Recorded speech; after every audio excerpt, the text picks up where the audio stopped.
পড়ুয়া থেকে আমি রিনা। দেখতে দেখতে পড়ুয়া 100 পর্বে পা দিল। সবাইকে অনেক অনেক ধন্যবাদ। কিন্তু যেরকমই গল্প চলছিল সেরকমই চলবে, যেমন আমার ছোট গল্প, ইমোশনে একটু ভরা প্রতি সংসারের গল্প।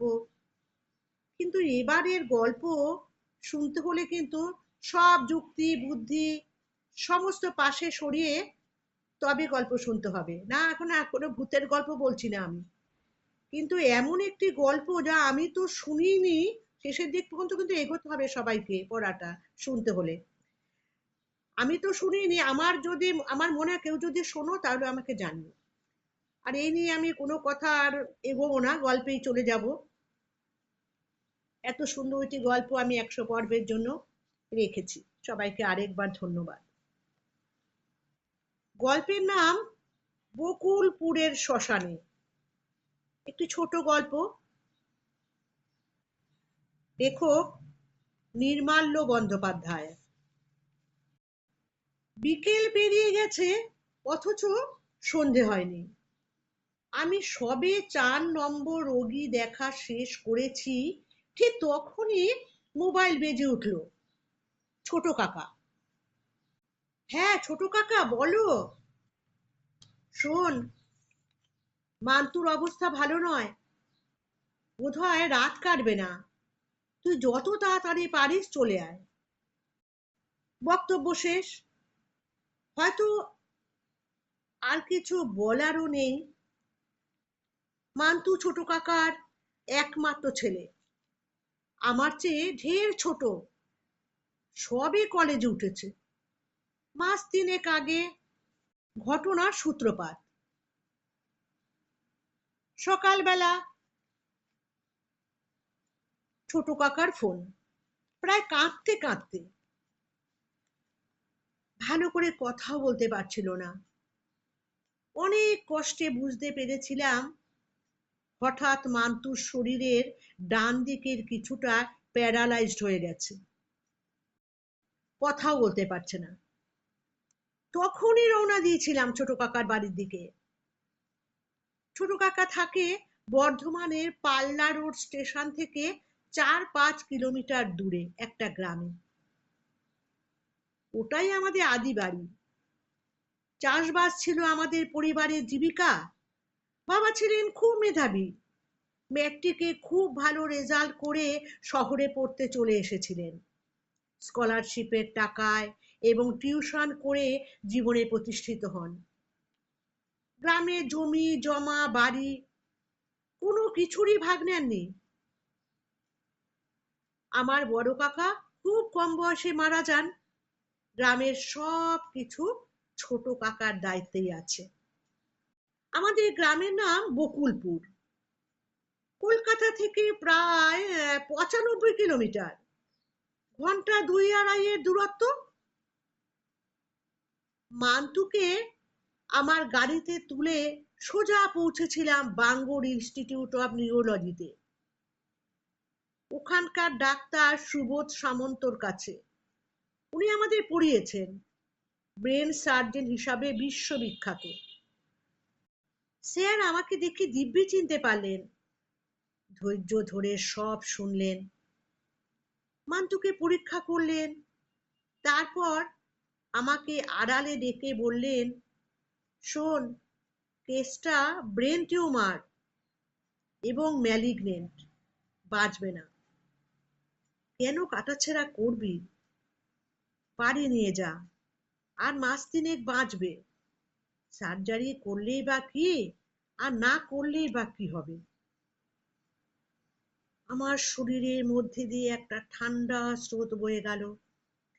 স্যারকে অবিশ্বাস করার উপায় নেই, তবু মরিয়া হয়ে আমি বললাম, স্যার সিটি স্ক্যান বা এমআরআই করলেন না?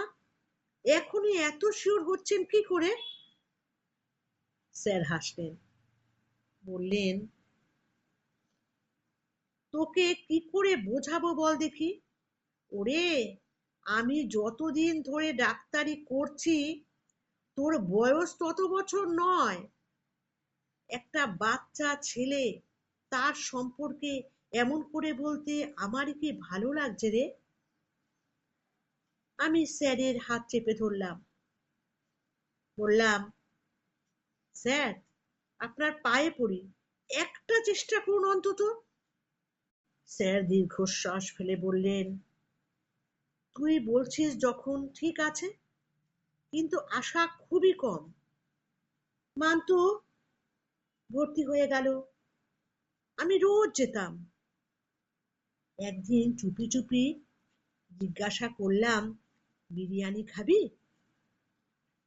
অসুস্থ ছেলেটার চোখে মুখে অদ্ভুত এক ঝিলিক আনিয়ে দিলাম।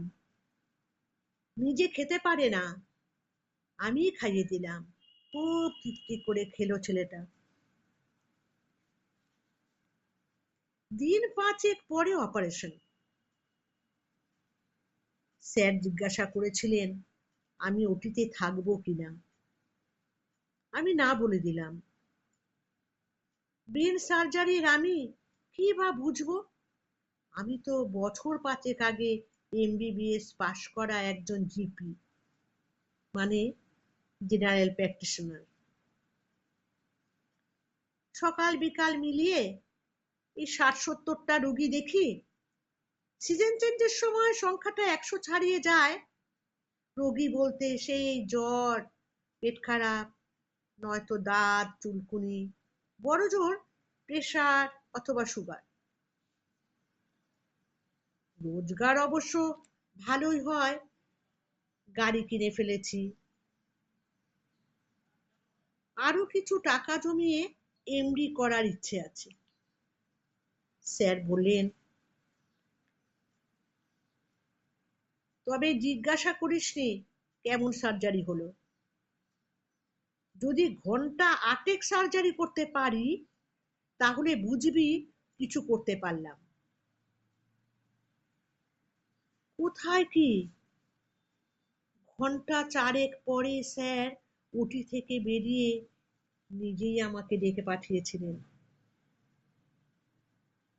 দুদিকে মাথা নেড়ে বলেছিলেন, কিছুই করতে পারলাম না রে, গোটা ব্রেনটাকে তো আর উপড়ে ফেলতে পারি না, ক্যান্সার ছড়িয়ে গেছে। যা বলেছিলাম, বড়জোর মাস 3। স্যারের কথা 16 আনা ফলে গেল। 3 মাস পুরো হতে আর দিন 4 বাকি। তার মধ্যেই ছোট কাকার এই ফোন। আমি আমার কম্পাউন্ডার রূপেনকে ডেকে বললাম, খুব জরুরি কেস ছাড়া বাকিদের ফিরে যেতে বলো। আমাকে এক্ষুনি বেরিয়ে বর্ধমান যেতে হবে। তাহলেও নয় নয় করে আরো জনা 10-15 রোগী দেখতে হলো। চেম্বার শেষ করে একবার বাড়ি ঘুরে যখন বর্ধমানের উদ্দেশ্যে রওনা দিলাম, তখন 7টা বেজে গেছে। পৌঁছে দেখলাম মান্তুর অ্যাকিউট গ্যাস্ট্রিক হচ্ছে, বাংলায় যার মানে নাভিশ্বাস উঠেছে। রাত 11:30 নাগাদ মান্তুর সব জ্বালা জুড়িয়ে গেল। নিকটাত্মীয় বলে আমি আর ডেথ সার্টিফিকেট লিখলাম না। স্থানীয় এক ডাক্তারবাবু এসে লিখে দিলেন। সব কিছু গুছিয়ে যখন শ্মশানের উদ্দেশ্যে বেরোনো হলো, তখন রাত প্রায় 2টো।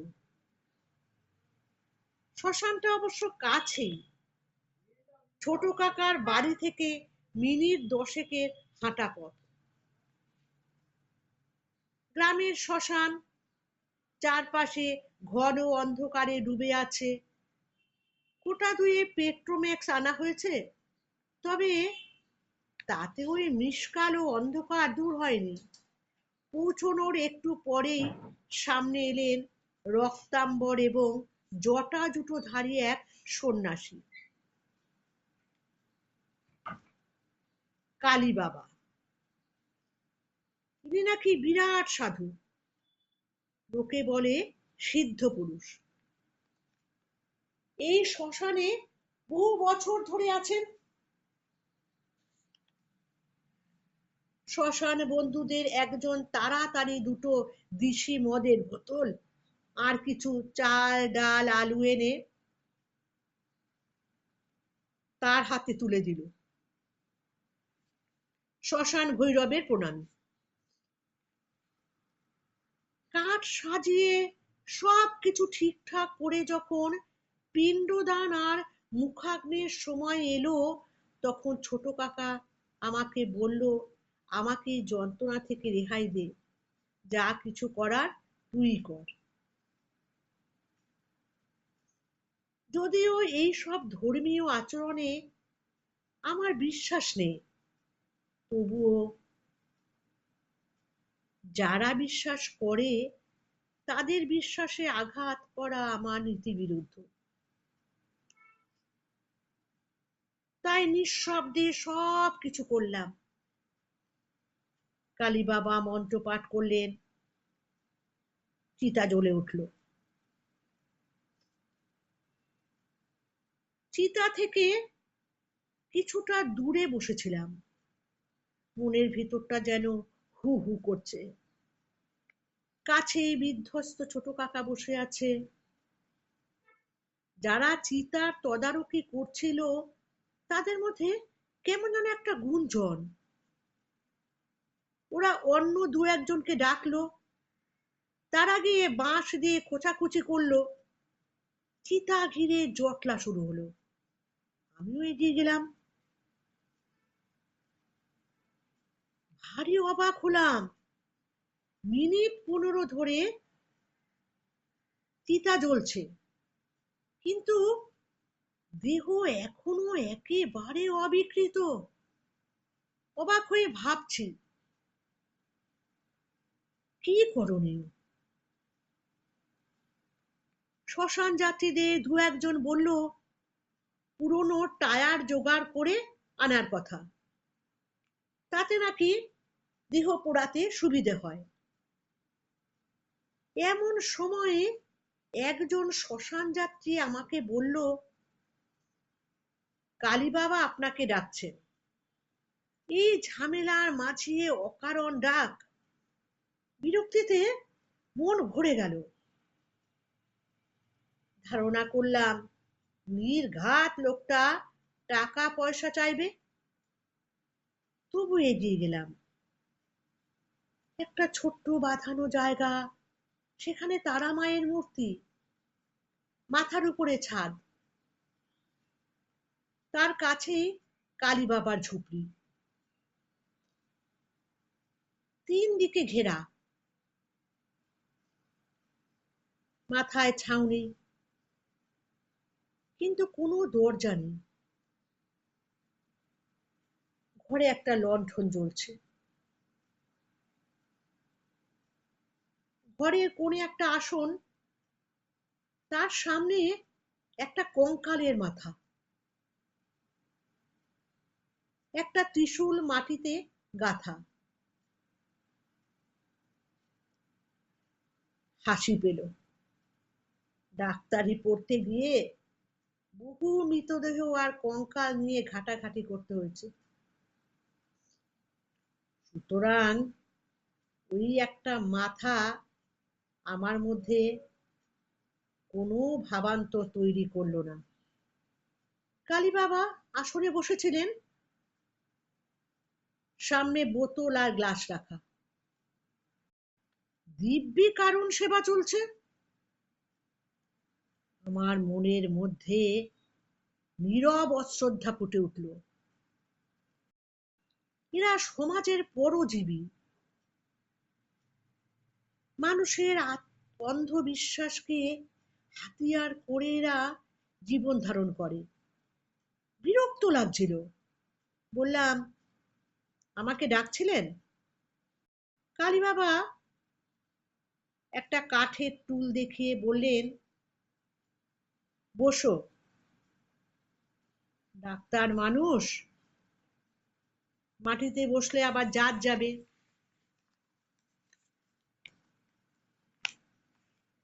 কথা না বাড়িয়ে বকরোক্তি হজম করে বসে পড়লাম। আমি যে ডাক্তার সে খবরটা নিশ্চয়ই কোনো শ্মশান যাত্রী সরবরাহ করেছে। কিন্তু এদের এই তুই তোকারি করে কথা বলা আমার ভীষণ বিরক্ত লাগে। ইচ্ছে করছিল আমিও একে তুই করে বলি। মনে মনে এও ভাবলাম, ক টাকা চাই বলো না বাপু, সম্ভবের মধ্যে হলে নির্বিবাদে ফেলে দেব। কালী বাবা সশব্দে হাসলেন, বললেন, চিন্তা নেই রে, টাকা পয়সা চাইতে তোকে ডাকিনি। অবাকই হলাম, লোকটা বোধ হয় থট রিডিং জানে। কালী বাবা গ্লাসে চুমুক দিয়ে বললেন, দেহটা পুড়ছে না, কিন্তু কেন পুড়ছে না জানিস? আমি জিজ্ঞাসু দৃষ্টিতে তাকালাম। কালী বাবা বললেন, না, এমনি বললে তোর যুক্তিবাদী মন কিছুতেই মানবে না। তোকে এমন কয়েকটা কথা বলি যেটা বললে তোর বিশ্বাস হবে। যেমন ধর, আজ শেষ যে রুগীটা দেখেছিস তিনি তারিণী বাবু, মস্ত প্রমোটার। কিন্তু মাস 6 আগে হার্টে বাইপাস অপারেশন হয়ে গেছে, এখনো বুকে মাঝে মাঝে ব্যথা করে। তুই বলেছিস এরকম ব্যথা একটু থাকবে, ওটা সহ্য করতে হবে। তারপর ধর, ধুলাগড় পেরিয়ে একটা ধাবায় বসে তুই রুটি আর চিকেন কষা খেয়েছিস।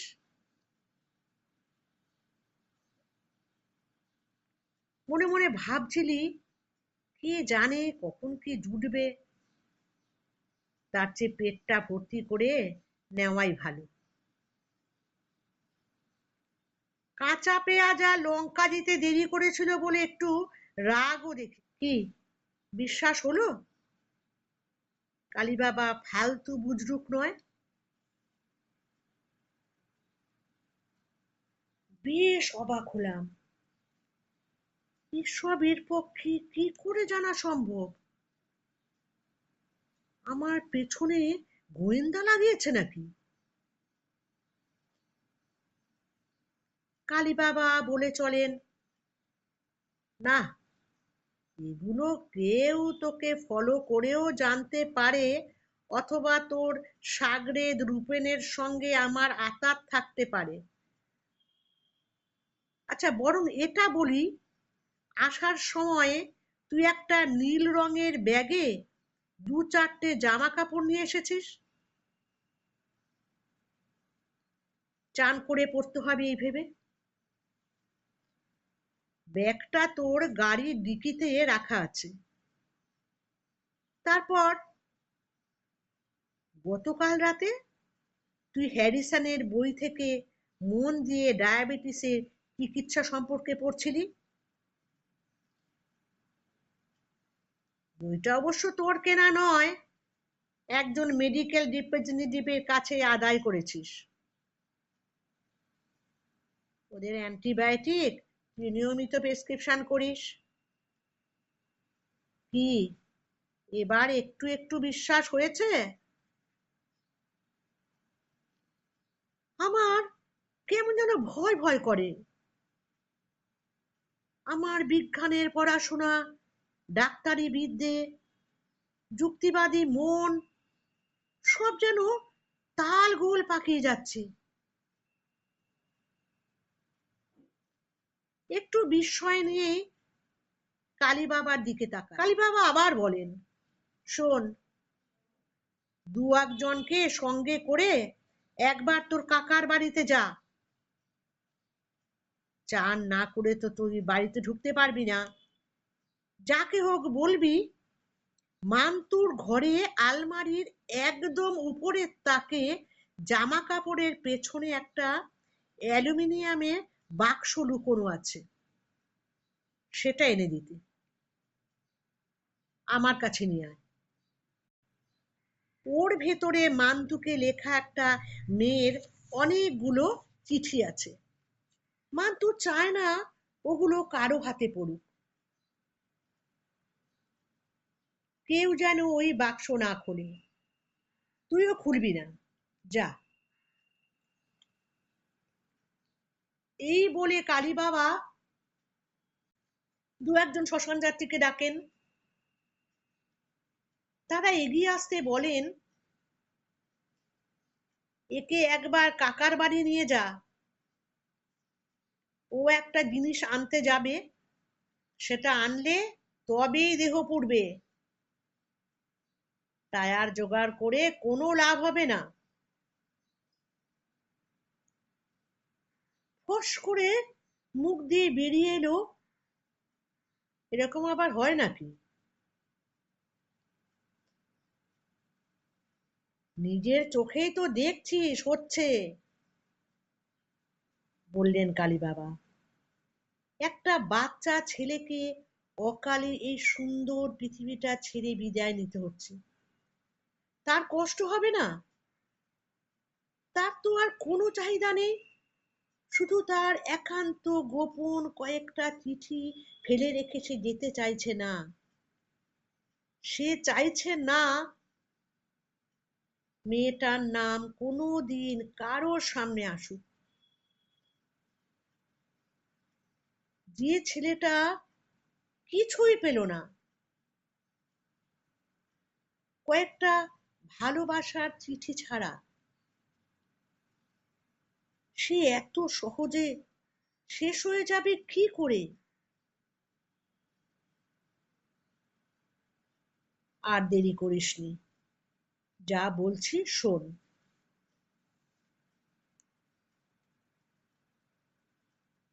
আমি নিঃশব্দে কালী বাবার সব আদেশ পালন করি। সব কিছু সেরে ফিরে আসতে প্রায় আধা ঘন্টা লাগে। একবার চিতার কাছে যাই, দেহ তখনও অবিকৃত। বাক্সটা নিয়ে কালী বাবার কাছে যাই। কালী বাবা বাক্সটা খুলে এক তারা চিঠি বার করেন, নিজের হাতে সেগুলো নিয়ে চিতার কাছে যান। গোছা ভর্তি চিঠিগুলো চিতার আগুনে ফেলে দেন। নিমেষে কাগজের তারা জ্বলে ওঠে। তারপর কালী বাবা মাথা তুলে অদৃশ্য কার দিকে যেন বলেন চেয়ে, কি এবার শান্তি তো? ওর মুখে এক অদ্ভুত হাসি ফুটে ওঠে। বেশ কয়েক মিনিট ওখানে দাঁড়িয়ে থাকি। অবাক হয়ে দেখি দেহ পড়তে শুরু করেছে। কিছুটা দূরে সরে যাই। কালী বাবা তার ঝুপড়ির দিকে হাঁটতে থাকেন। ওদিকে তখন পূব আকাশ লাল হয়ে উঠেছে। একদিকে শ্মশান, অন্যদিকে জীবন। একদিকে যুক্তি, বাস্তব, বিশ্বাস, অন্যদিকে প্রত্যক্ষ দৃষ্ট এই আশ্চর্য ব্যাখ্যাহীন ঘটনা আমাকে অদ্ভুত এক সন্ধি মুহূর্তে দাঁড় করিয়ে দেয়। গল্পটি এখানে শেষ করলাম। যেমন বলেছিলাম শুরুতেই আমি, যে এখানে কোনো যুক্তিবাদী মন, কোনো তর্ক, কোনো কিছু এখানে খাটবে না, কিন্তু ভূতের গল্পও নয়। আমার 100 পর্বের গল্পের জন্য আশা করি সবার কাছেই ভালোবাসা পাবো। আরো আমি এগিয়ে যাব তোমাদের সবার ভালোবাসা পেলে। আজকের মতো নমস্কার।